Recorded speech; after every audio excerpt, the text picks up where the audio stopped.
All But I right. love So you guys. yeah, we love you So guys. You're all fantastic and beautiful people.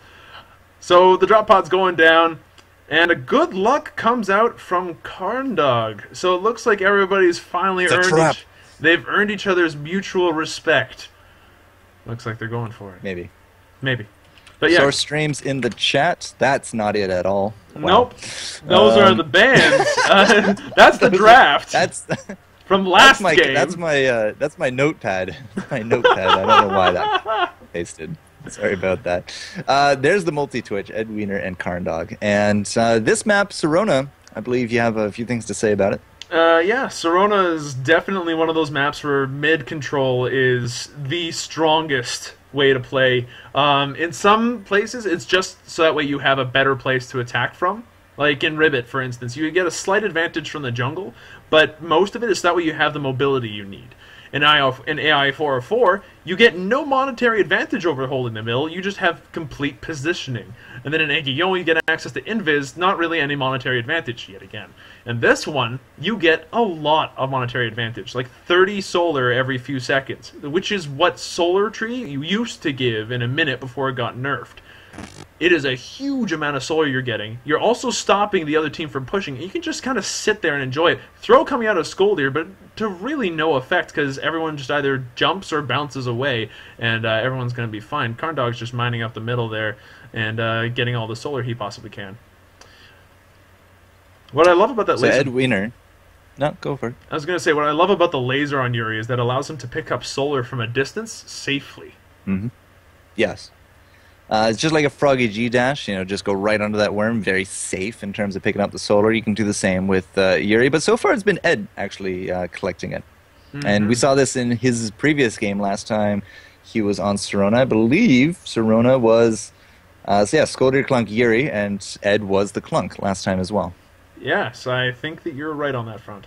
And it looks like they're doing their strategy yet again. Same deal with two tanky people that just take the middle and Yuri to help support them.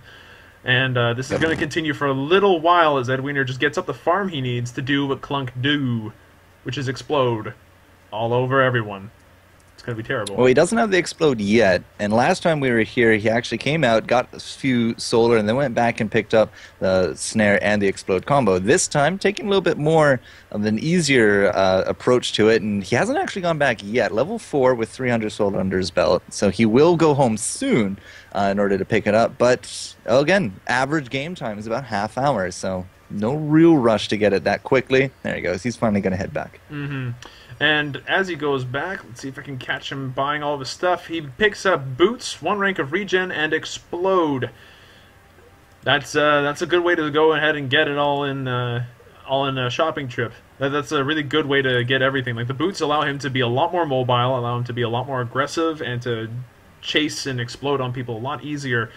And then the regen's just to help keep him in lane. Coupled with Bite, I don't think he'll go back unless he wants to. Exactly. It's all about the longevity. That was an interesting anchor, but that's because he hit the jump pad. He's expecting a kill there on top of the Scolder, and he will be toilet humor with Swiggin's auto attack or Swiggin's hook. I'm not entirely too sure which got it, but that's going to be first blood going the way of TDC, and a nice in-air kill. No, an absolutely great in-air kill, and it's just wow. That was really quick. I did not see that one really coming at all, and then this fight kind of wasn't as quick out. as last game. This is true, but the Scoldier throw again, proving that it can start a fight, but it might not start it the way you want it to. Kind of ending in his demise there at the hands of Swiggins and his almighty Sweet Humboldt. Well, the space control is definitely going the way of Team Discovery Channel, and a lot of Under the Worm farm. Ed, now level 6, is leading everything, and I don't know, we've seen a lot of, feed the Yuri, feed the Vinny, and actually the Vinny strategies have not worked out, but feed the Clunk, I think on this map could work out extremely well. Absolutely, and feeding the Clunk is a really good thing to do because Clunk needs a bit of farm to be extremely effective. He can do well without much farm, but he can do a lot better with farm. And there goes Duckman Drake to an excellent anchor drop and team coordination by Team DC. Managed to get the anchor drop on him and then into an explode. Swiggins almost ends up dying, but there's a pinata here. Duckman Drake almost going down. The frog barely managing to live. But same thing with Karn Dog. Karn Dog has to go ahead and lick his monkey wounds because that must have hurt. Edwin's going in, clearing the waves, getting some damage in on the tower. Monkey wounds. I'm feeding people at this point some of those out of context quotes. So go for it. But yeah, no, just a little bit of farm, doing the same thing that they usually do with that little bit of action right there to kind of spice things up. It was Lil Chubby sent us one but out of context quote. I don't have any. Do you have any?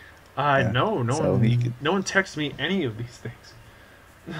No, well, I just got it. So there you go, Lil Chubby. Just his name is an out of context quote.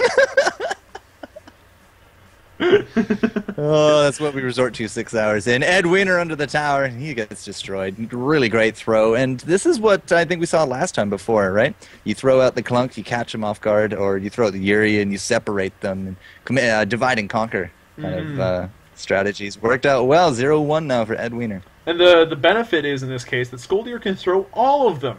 At least until Karn Dog gets his immunity on his bubble. Once he gets the immunity on the bubble, that's going to stop being a thing. But for now, they might want to do their hardest. They need to try their hardest to get those early throws in now, so that way they can get that early game advantage that they desperately need. Three-Headed Monkey Knot sends us another out-of-context quote. I'm feeding people. I don't know what to make of that. I don't want to know what to make of that. Feeding them. Feeding them. Out of context. You get to do any context you want. That's the whole point. All right, Skoldir with the throws and the slaps. A lot of mini stuns coming out. We got the bubble out for Karn, looking for Skoldir, but he is safe and sound down there and could land a little bit of auto attack damage from Ed on that tower. Level 9 and 7s to go the way of Team Discovery Channel. I think that's an Skoldir and 8 on the Frog. No, they're 6s. My goodness. So yeah, a little bit of an advantage going the way of DC, and Ed Wiener picking up a lot of that farm under the worm. No matter how many kills the blue team gets at this point, unless if it's a metric lot of them, they're going to be behind on solar. Because every 15 or so seconds, I don't remember the exact timing of it, the other team can pick up 30 solar. And give it after about a minute, they've gotten a player kill. That's every minute they've gotten a kill just by farming that, on top of whatever their other kills they actually end up getting. So it's not the best if they're controlling mid for Team So RC. Someone said that the giant gold just above the spawn is a bug. I haven't heard of that. Is that actually technically a bug? It could be. I would honestly have expected it not to be there at all, but they just showed up one day and no one knew how or why. It was kind of very unexpected, so I wouldn't be surprised if it was, an accident. Seems like an easy thing to fix if so, but I hear it's a bug, I hear not a bug. Who do you listen to? Oh, I listen to Kuhn. Okay, not a bug. There you go. Not a bug. Not a bug. There you go. They meant to put that there, which is a cool choice, I guess. It definitely Skoldir almost goes down. Running for his life. Yeah. Almost goes down, but manages to get away because bouncer pads are cool like that. Yuri's going around, mining up the area, trying to get a bit of a lane advantage, trying to push forward.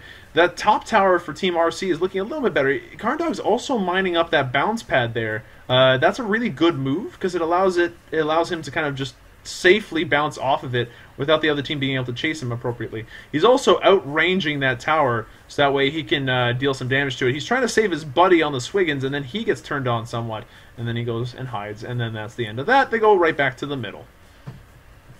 Again. Back to the middle. A little bit of blind come out for Wiener, and he's going to actually take the Solar Cloud and the Spike Dash, but that's all right. He's going to come home and a little bit of self-destruct upgrades for him, whereas I have no idea what the monkey upgrades are, so I'm going to leave that one to you.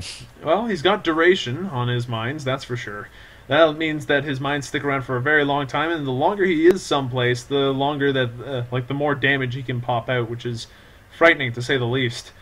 But right now they're just kind of waiting for their Swiggins friend to come by. Once Swiggins comes by, they'll be able to take control of mid fairly easily again. Either that or distract them by having a monkey tantalizingly dangled in front of them. Monkey puts on a bubble, survives somehow. Ed Wiener goes ahead and starts going in and dishing out some damage. Let's see if I can go ahead and see this from his perspective. Deals 75 damage, almost ends up killing Duckman Drake, but then gets a lot of damage in on him from the Vinny and the rest.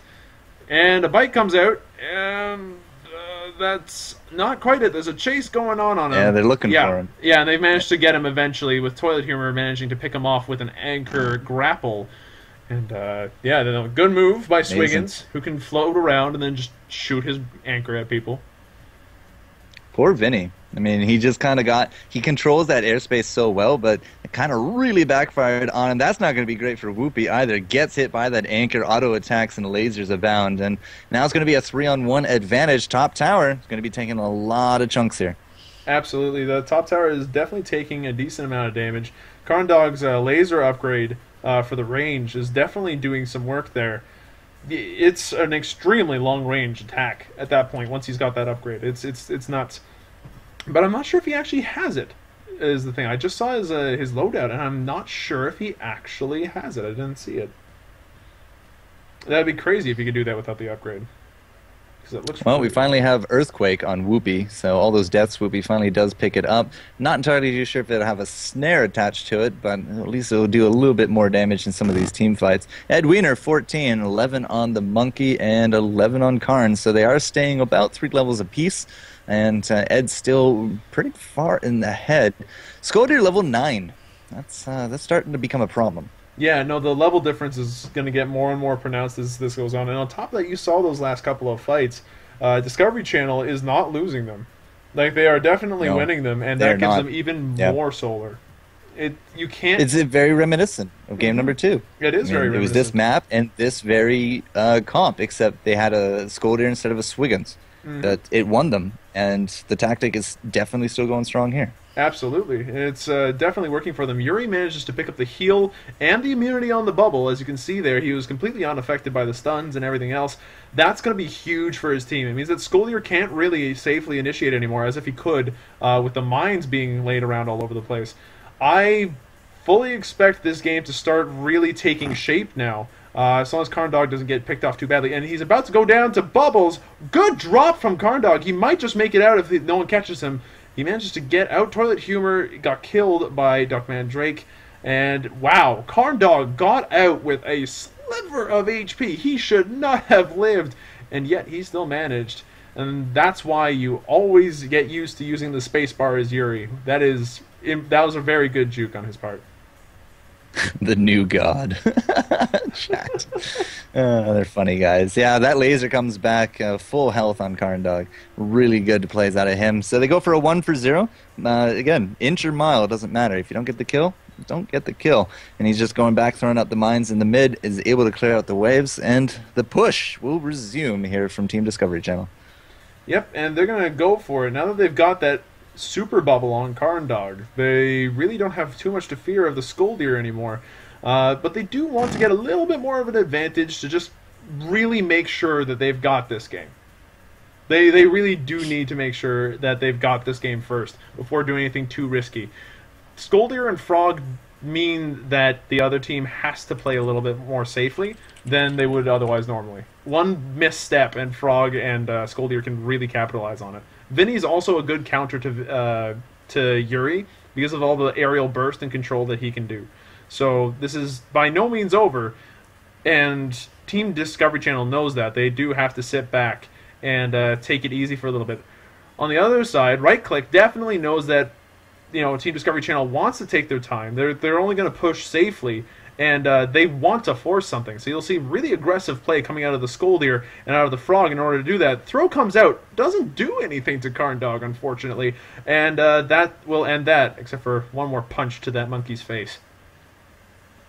Toilet Humor, man, is really coming out strong in this game. As we talked about in the last game, didn't really have a huge effect on the map. He was the Swiggins' last pick. didn't really seem to be in the spotlight. Today, though, kill after kill after kill. In fact, the only member of Team Discovery Channel to actually have any kills. And it's working out extremely well. I mean, all the farms going the way of Ed in terms of the bottom lane, in terms of the creeps. We got a lot of the heals coming the way of Yuri, and he's creeping pretty well with those mines on the top while Ed takes the bottom. But all the kills are going the way of Swiggins, which means if all three of them are getting that farm, look at that laser, then it's almost lights out for a right click. It's not looking good, this is true. And that bubble on Yuri is just so painful for their team. They rely on stuns, on disables, on debuffs for the most part. And Yuri's bubble just says, nope. Nope, I refuse. My team is not going to care about anything you have to say. And an excellent kill by Ed Wiener, taking care of a frog that was grappled to the ground, anchored to the ground. Wow. It was a really cool kill. That's all I have to say to that. Wow, like that anchor out of nowhere, Toilet Humor, making so many of these plays. No, his Swiggins is extremely good. It's nailed a lot of mid-air anchors that are not easy to land. Like, that thing has an arc. It is not hit scan. It takes years to go where it wants to. That is a good skill to have if you're going to be Swiggins. So you can see Karndog. So now we got mines coming out. Yeah, we got auto attacks from the Clunk. Lots of tower damage coming their way. And Swiggins is just biding his time. Wow. Yeah, Swiggins is just taking his time. He knows he doesn't have to do anything stupid. The other team has to, in order to do anything that they want to do. Like I said before, the blue team really wants to be aggressive. They want to force the red team out. Meanwhile, Karndog's having a dance party. Are you watching Karn? Yeah, Karndog's having a dance party. Everyone do the Yuri spin. But yeah, slash dance. The slash dance. The blue team just wants to dance too. They want to dance on the other side of the field, and they just can't. Also, Karndog has like all the HP in the world. Like, he's so fat right now. The entire other team has. Oh my God! Explode comes out, dealing a lot of damage to Ed Wiener. Can't see any. Sorry, not Ed Wiener. Vinny. A lot of damage coming out. Fist goes into Monkey's face, and then that's that. Ed Wiener is now. Insert fist here. insert fist A into slot B. But exactly right, yeah. Yeah, so yeah, in any case, Karndog is now just doing his thing, and they're pushing that second tier tower. Yeah, mines to clear out the creeps, auto attacks from Ed Wiener to start taking down, lasers to start taking down the hit points, and man, ridiculous amounts of damage. Daniel will firsthand experience the said damage. The bubble came out. Is it going to be enough to destroy this chances of the Vinny? No! And it will. Slight amount of hit points, inches being taken here. And Karndog lives for 2-0. Wow, that was so close. Oh, that is so unfortunate for Right Click. They had 2 kills, dead to rights, and just couldn't get it to work. Oh, that Karndog. stinks. Karn God, we should say. Yeah. Well, yes, this is Dog. But seriously, the Karndog's been essentially the backbone of this entire team. Without him there to just constantly heal up and do all the jukes, there would be nothing to say about this. That Yuri is... And they're going to add another kill. Insult to injury at that point. Yuri finally goes home, 400 solar in his pocket, level 19. The Karn God, man. Yep, and Duckman Drake got anchored to the ground. Toilet Humor going ahead and really making good use of that, and then going home and buying not 1, but 2 damage upgrades. Not in full, but got 1 of them in full. And, yeah, now those mines are going to hurt more than ever. As a note, 24, 21, 19 for the levels of Team Discovery Channel. Nobody's yet cracked 20 on right clicks, so the starvation factor is starting to really show. 14! 14? Yeah, I was gonna say. Yeah, like, Serona is brutal to those who can't control mid. It is so mean. And also the unforgiving, like a desert. Yeah, it's unforgiving like a desert, and by a desert, it's the desert for the other team. For the team that is doing all the denying, it's a freaking oasis. Enjoy. Well, we've got a mine coming out. Vinny and Spike took a little while longer to die than I thought he would, but he was anchored to the ground, so that was kind of the end of him. And then Karndog and Ed Wiener and Toilet Humor are now just applying pressure. It's a 3v2 advantage. Wow, meat bomb on Whoopi. Whoopi goes down like a tank. Behind the Wow. drill. Behind the drill. That kill. really sucks. Beautiful And then stuff. Duckman Drake is so close. Duckman Drake Daniel Will goes down. Oh, that was painful. Okay, well that That's a is wipeout. the game. Yeah. That's a wipeout, and that, ladies and gentlemen, is how this all comes to a close. Team Discovery Channel are going to be your champions for this Autumnauts Tournament 2013. Karndog, many vines, much laser. Wow. That's how I describe that one. But a little bit of trash talk there at the end. Games are all over. 4-2 in the end of it all, but the both best of threes are going to go the way of Team Discovery Channel, and they will continue their dominating streak here in the tournament scene and take the Autonauts home. However, it is